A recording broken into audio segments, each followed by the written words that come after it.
안녕하세요, 여러분. 경제학을 세상에서 제일 쉽게 알려드리는 경제학장 박사입니다. 혹시 경제학 하면 막 복잡한 숫자랑 이론 때문에 머리가 찌끈찌끈 아파 오시나요? 걱정 마세요. 오늘은 이 복잡한 경제 현상을 한눈에 딱 보여주는 마법 같은 도구, 바로 그래프에 대해서 아주 쉽고 재밌게 파헤쳐 볼 겁니다. 사실 우리 주변은 온통 숫자와 데이터로 넘쳐나잖아요.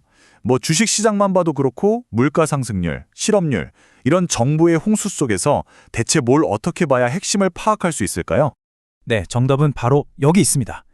경제학의 가장 강력한 언어라고 할 수 있는 그래프를 쓰는 거죠.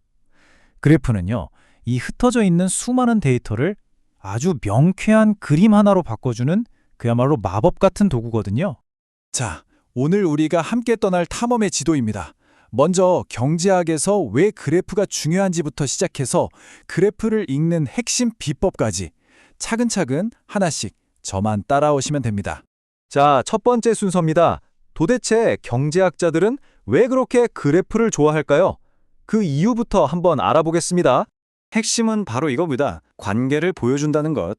경제 현상이라는 건 계속해서 값이 변하는 변수들의 연속이거든요. 이 변수들이 서로 어떻게 얽혀 있는지를 한 장의 그림으로 명확하게 보여주는 거죠. 역시 100마디 말보다 그림 하나가 훨씬 강력하죠.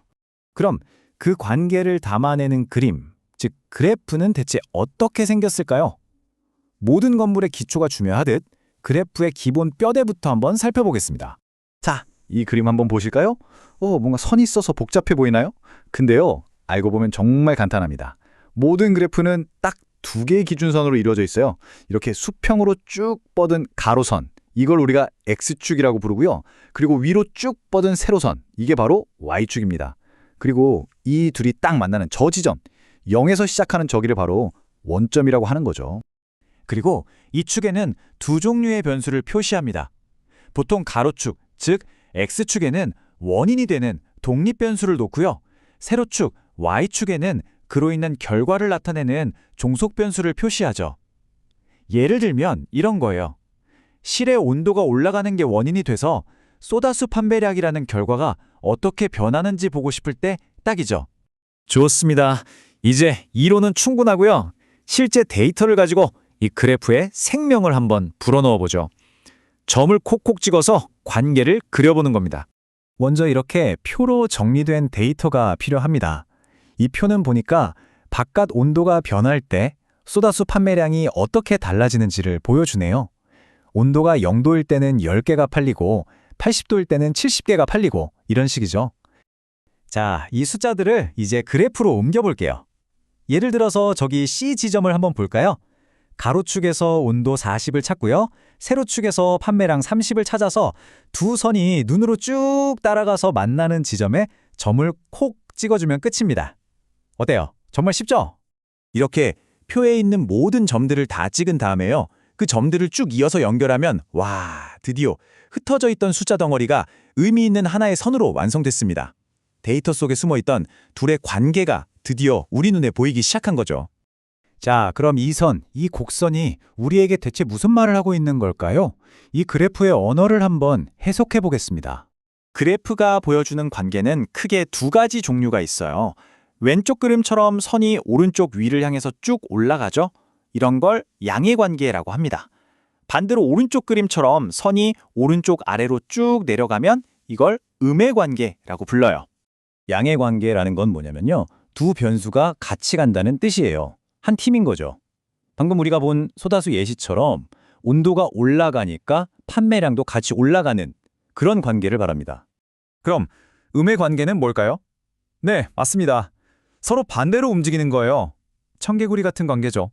예를 들어 휘발유 가격이 오르면 사람들이 운전을 덜하게 되는 것처럼 하나가 늘어나면 다른 하나는 오히려 줄어드는 관계를 말합니다. 자, 그런데 관계가 있다는 것만으로는 좀 부족해요. 진짜 중요한 건 얼마나 강한 관계냐는 거거든요. 한 변수가 조금 변했을 때 다른 변수가 얼마나 민감하게 반응하는지 이걸 숫자로 딱 측정할 수 있어야 진짜 분석이 시작되는 겁니다.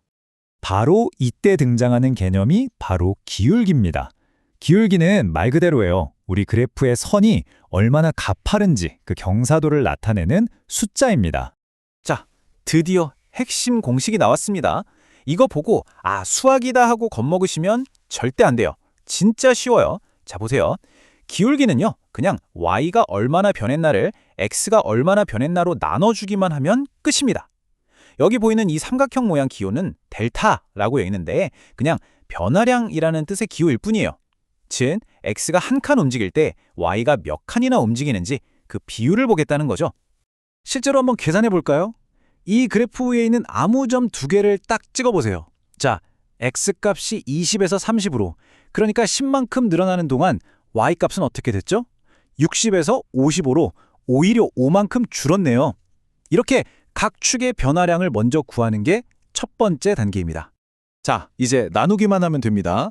y의 변화량, 즉 마이너스 5를 x의 변화량 10으로 나누면 기울기는 정확히 마이너스 0.5가 나오네요. 이 숫자는요, 단순히 선이 가파르다는 걸 넘어서 x가 1만큼 변할 때 y는 마이너스 0.5만큼 변한다는 두 변수 사이의 아주 정밀한 관계를 알려주는 마법의 숫자랍니다. 와, 벌써 마지막 순서네요. 자, 그럼 오늘 우리가 함께 쌓아올린 이 지식들을 머릿속에 다시 한번 깔끔하게 정리해 볼까요? 오늘 우리는 원인과 결과에 해당하는 독립변수와 종속변수, 그래프의 기본 뼈대인 x축과 y축, 그리고 관계의 방향을 보여주는 양의 관계와 음의 관계, 마지막으로 그 관계의 강도를 숫자로 측정하는 핵심 도구, 기울기까지 모두 마스터했습니다.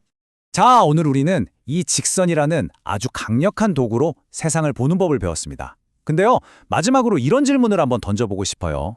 우리가 사는 이 복잡하고 변화무쌍한 현실 세계가 과연 언제나 이렇게 반듯한 직선처럼 예측 가능하게 움직일까요?